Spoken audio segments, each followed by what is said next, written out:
De Facebook Live. Esta es una edición más de los Viernes Económicos. En esta oportunidad nos acompaña Maribel Jara, abogada civil del Estudio Linares. Muchas gracias, Maribel, por acompañarnos esta tarde. A ti, Sandra, gracias por la invitación. En esta oportunidad vamos a tratar un tema, o bueno, dos temas muy interesantes. Todo lo que debes saber de la separación de bienes y la unión de hecho. Registros Públicos informa que entre enero a julio de este año se han inscrito 4.802 matrimonios bajo el régimen de separación de bienes. La mayoría de estos matrimonios con separación de bienes se han inscrito por jóvenes peruanos. O sea, los jóvenes peruanos están o prefieren casarse con sus bienes separados. Para comenzar, Maribel, ¿cuáles son los regímenes? ¿Cuál actualmente cuando la persona que decide o la pareja que decide casarse, cuál es el panorama que tienen, por favor? Ok. En primer lugar, debemos tener en cuenta que existen dos grandes regímenes para manejar el patrimonio dentro de una sociedad conyugal. El primero sería el de sociedad de gananciales. Por esta sociedad de gananciales se entiende que los bienes que se adquieren de manera posterior al matrimonio van a ser bienes comunes. ¿Ok? Con estos bienes se va a responder por las deudas de manera común, las deudas de la sociedad conyugal, etc. El otro gran régimen que se tiene es el de separación de bienes, que es el que estabas comentando, que actualmente se inclinan mucho, sobre todo los jóvenes, para tomar esta decisión, ¿no? Y se adhieren a este régimen, mediante el cual cada uno tiene individualizado su patrimonio. Y con esto tiene diversas ventajas. Por ejemplo, si me permites continuar, las ventajas son, por ejemplo, van a poder administrar sus bienes de manera particular, van a poder disponer de ellos libremente. Entonces no tienen que estar supeditados a tomar una decisión de manera conjunta, ¿no? Entre otras cosas. Claro, Registros Públicos lo que explicaba hace aproximadamente unas 2 semanas era que por qué se registraban la inscripción de estos matrimonios en SUNAR bajo este régimen de separación de bienes, justamente en jóvenes, era porque como son parejas, como el mismo nombre lo dice, son personas jóvenes, aún no han conformado un patrimonio, ¿no? O sea, no han comprado quizás un departamento, aún no tienen un carro juntos. Entonces, lo ideal, como están comenzando de cero, es inclinarse o inscribirse bajo este régimen patrimonial.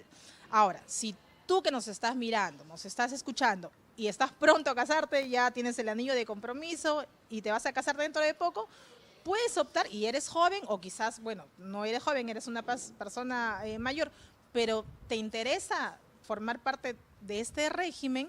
¿Cuál es el proceso? ¿Cuáles son los requisitos, el paso a paso, el ABC que debemos de saber? Ok, mira, primero tienes que saber que tú puedes elegir el régimen que más consideras que te conviene.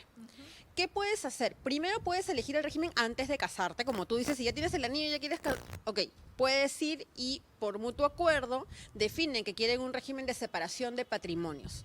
Con este régimen con este acuerdo, van a ir a un notario y van a señalar que quieren este régimen. Se va a elevar una escritura pública y esa escritura pública, junto con un formato que da a Registros Públicos, se va a proceder a inscribir en los registros personales. Con eso ya está definido cuál es el régimen patrimonial que tú tienes. ¿Nos piden algún tipo de requisito, como cuando nos vamos a casar nos piden una serie de documentación, etc.? ¿O no? Simplemente firmamos ese documento, somos la huella digital y eso es todo. Sí, cuando tú vas a optar por este régimen de manera previa, no tienes nada que dividir, no tienes nada que liquidar, que así es como se denomina cuando lo adquieres de manera posterior al matrimonio. Entonces no, tú simplemente vas con tu voluntad, evidentemente te tienes que identificar válidamente, el notario va a verificar que eres tú efectivamente quien está realizando este acto y pues procedes a la inscripción. Vas a tener que pagar, sí, unos gastos registrales, que en SUNAR con 20 soles, y también vas a tener que pagar un gasto en la notaría. Depende de la notaría a la que vayas, el costo de este trámite, ¿no? A ver, entonces, más o menos para estar en la misma línea. Los 20 soles es el pago por el derecho, digamos, ¿no? Al proceso de la inscripción.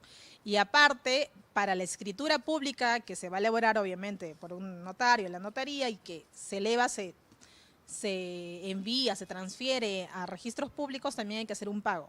Depende de la notaría, depende del distrito. ¿Cuál es el promedio de esos montos? Para tener una idea, ¿no? Para que vayan armando un presupuesto. Claro, los presupuestos pueden ir desde 300 soles hasta los 1000 soles aproximadamente, ¿no? Esto va a depender, repito, de la notaría a la que acudas. Hay que evaluar siempre diferentes costos en el mercado, ¿no? Si no me equivoco, siempre hay que elegir una notaría la más cercana al domicilio, no a los registros, sino es a domicilio. Exactamente. ¿Esto por qué exactamente? Siempre lo escucho, pero si nos lo puedes absolver. Claro, eso es porque las notarías tienen áreas de competencia, ¿no? Entonces ellos van a dar validez a a los actos que se realizan dentro de esta área territorial. Es por eso que se tiene que elegir a determinadas notarías. No puedes, perdóname para terminar de explicar, no puedes, por ejemplo, realizar un acto aquí en Lima y quieres elevar la escritura pública en Sullana. No, Claro, no. o sea, hacer el trámite documentario en Lima, pero me voy a casar en Sullana. Eso no, no es lo recomendable. Ya. Y el tiempo que me va a tomar. Lastimosamente a veces los peruanos cometemos el error, como en muchas cosas, de esperar al último momento. Entonces, ¿cuánto tiempo cuántas horas, días, semanas demora este trámite de inicio a fin?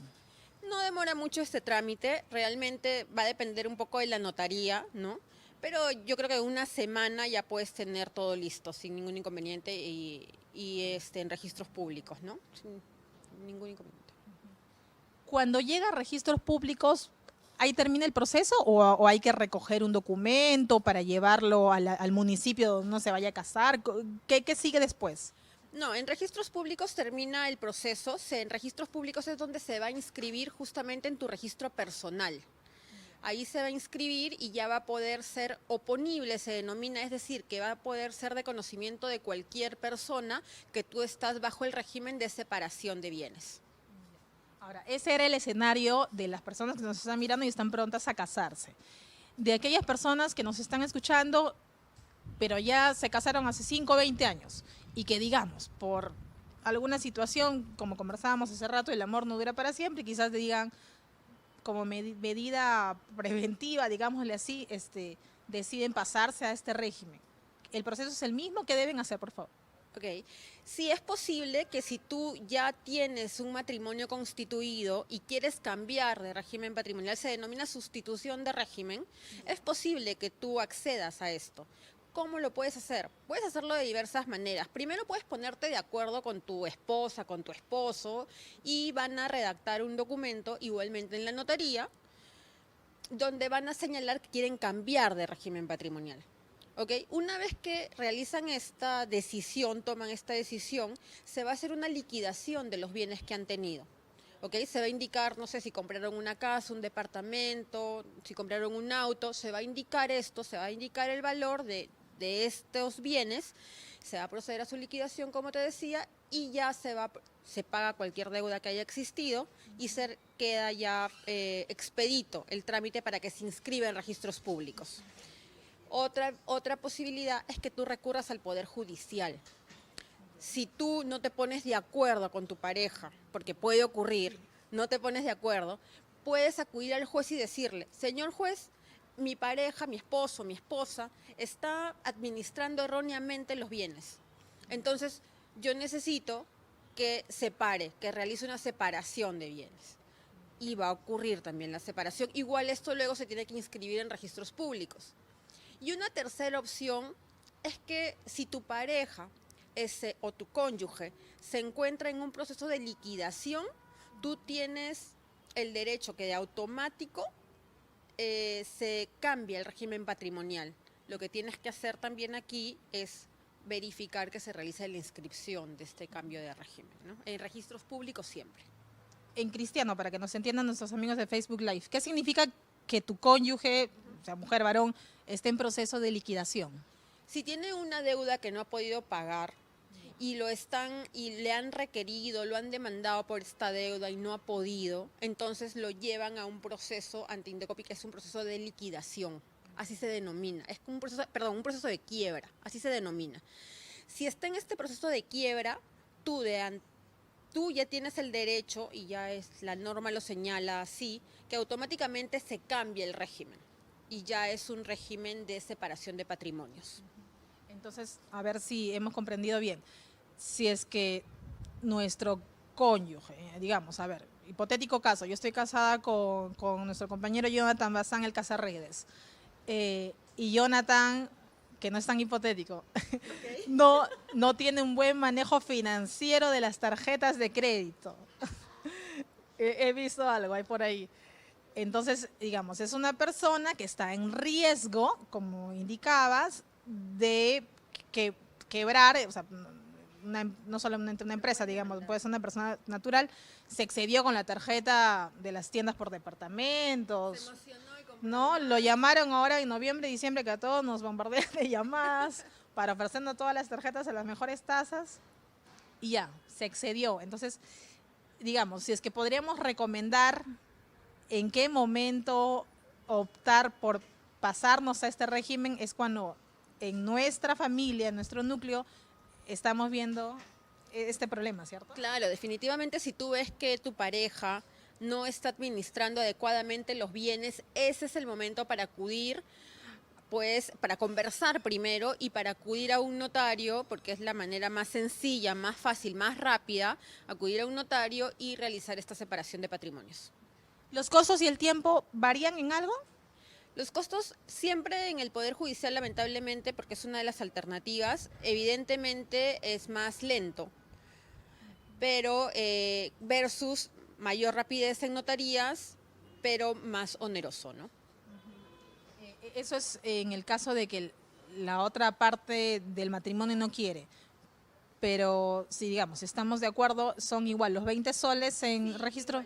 Igual, es lo mismo, los 20 soles para registros públicos y el precio de la notaría, que bueno, que hay que acudir a la notaría para averiguar los costos, ¿no? Sí. Que obviamente, haciendo hincapié a lo que nos mencionaba Maribel al inicio, que no sea pues en la inscripción no la vayas a hacer aquí en Lima, en tu distrito, en Surquillo, no sé, y no vayas a querer que el acto se eleve en Piura, en Cajamarca, en Trujillo, en otro lado. No, claro, tiene que ser de tu localidad. Ya. Entonces, si hacemos un recuento de los puntos principales que debemos de tomar, tomen nota por favor, agarren su celular, un papel o ahí en el computador que nos estén mirando. ¿Qué debemos de saber el ABC, por favor? Ok, para resumir un poco, existen dos regímenes patrimoniales para la sociedad conyugal.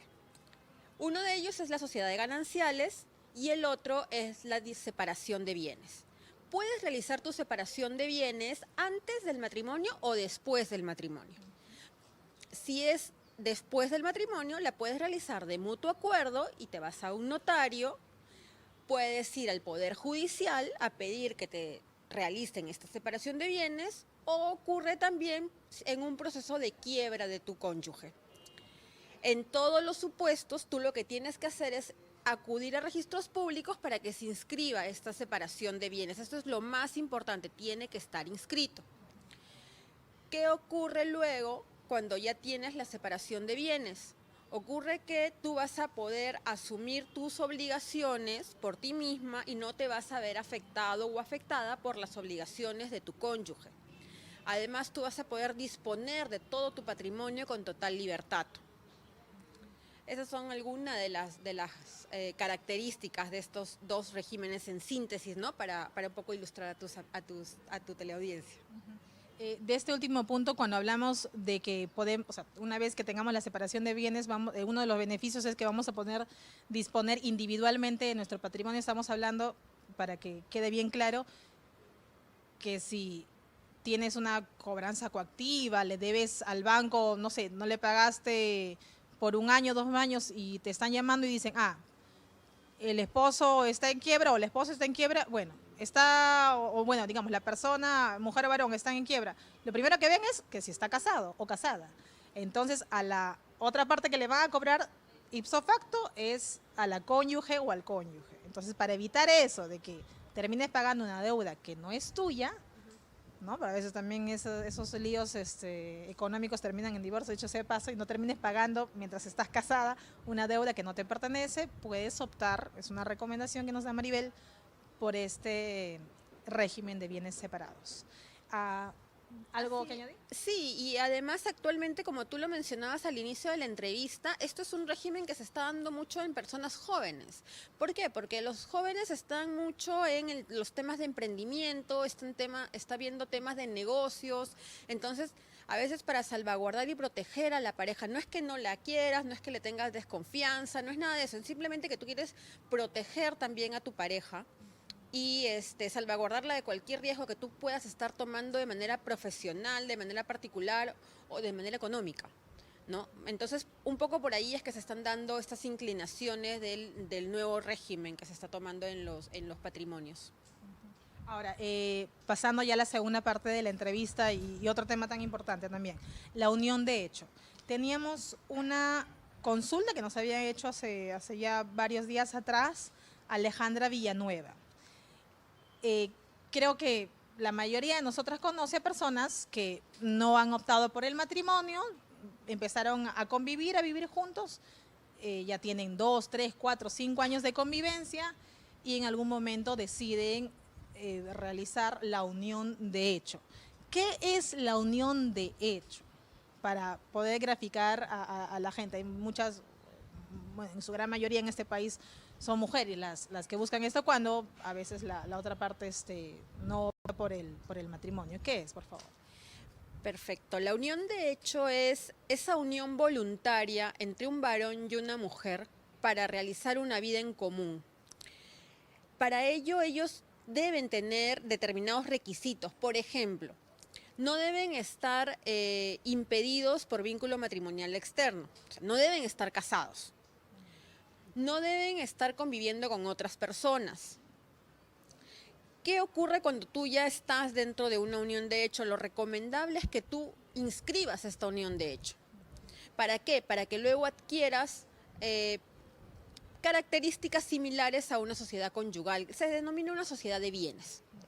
Básicamente te da derechos similares a los que se te otorgan dentro de una sociedad conyugal.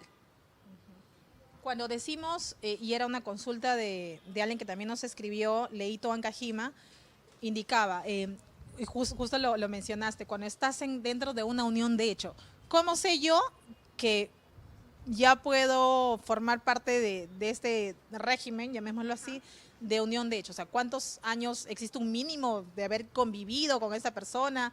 ¿Qué pruebas tenemos que presentar? Digamos que la otra persona no quiera concretar, porque eso es real también, y si vemos muchos casos de ello. ¿Cuál es el proceso ahí? ¿Los requisitos? ¿Qué nos lleva a decir, oye, mi régimen actual es de una unión de hecho? Excelente.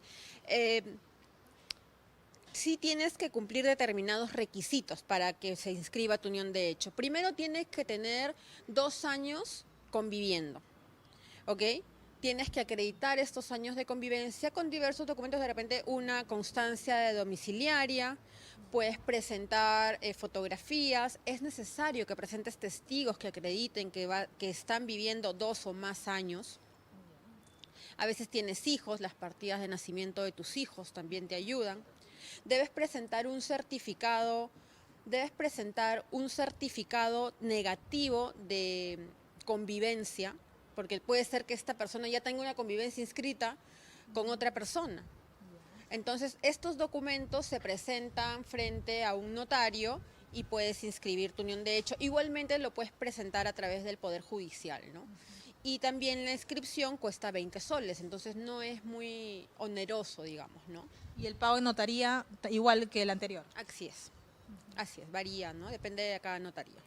El primer documento, ya para cerrar, que mencionabas, de cómo demostrar, tengo que llevar quizás, ir a la comisaría de mi distrito, y explícanos ese proceso exactamente, porque hay mucha gente que se confunde y no lo tiene muy claro, por favor. Ok, una constancia domiciliaria puede ser, como bien lo dices, a través de una constancia policial.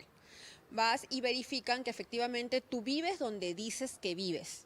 Te emiten un documento que se llama constancia y esa constancia la adjuntas a los demás medios probatorios o a los demás documentos que vas a presentar para tu solicitud de inscripción de convivencia, ¿no? ¿Esta constancia policial también se tiene que pagar en el Banco de la Nación o...? Sí, también se paga, pero es un monto mínimo, me parece que son 5 soles. ¿Y el proceso cuánto tarda? En tomando el caso que lo vemos por miles, de que la otra parte no quiere, o sea, digamos, el proceso de conciliación fue un fracaso y ya tú vas y haces tu demanda, ¿cierto? Es una demanda, al fin es un juicio. No, la idea en este ejemplo que te estamos conversando ahora es que los dos estén de acuerdo y los dos acudan para que se realice la declaración de convivencia. Si hay una de las partes que no está de acuerdo, entonces ya tendríamos que ir a un proceso judicial diferente. ¿Y este proceso cuánto puede llegar a tardar? ¿Son los mismos medios probatorios? ¿Hay más medios que debemos de incluir? De repente este proceso se puede complicar un poco en tanto la otra persona podría negar y podría decir, no es cierto, yo nunca he convivido con esta persona, ¿no? Entonces ya la figura se trastoca un poquito, pero con gusto lo podemos tratar en otro momento porque cuando quieras, ¿no? El tema. Entonces, bueno, ya lo saben, amigos. ¿Cuáles son los puntos que tienen que tomar a consideración si es que están a punto de casar, si quieren optar por el régimen de separación de bienes o si ya estás conviviendo con tu pareja y quieres, digamos, no quieres un matrimonio, no quieres casarte, y que esto, dicho sea de paso, no cuesta tan barato en este país, sino optar por una unión de hecho, tienes la alternativa que nos mencionaba, siempre y cuando ambos estén de acuerdo y bueno, iniciar un juicio que como todos los juicios en este país son muy tediosos. Esta ha sido una edición más de Viernes Económicos. Nos vemos el siguiente viernes con un tema que es también del interés de sus bolsillos. Y no olviden ver el programa Economía para Todos, conducido por Omar Mariluz a las 4 de la tarde vía RPP, Canal 10 de Movistar. Hasta pronto, gracias. Gracias, Maribel, muchas gracias. Gracias.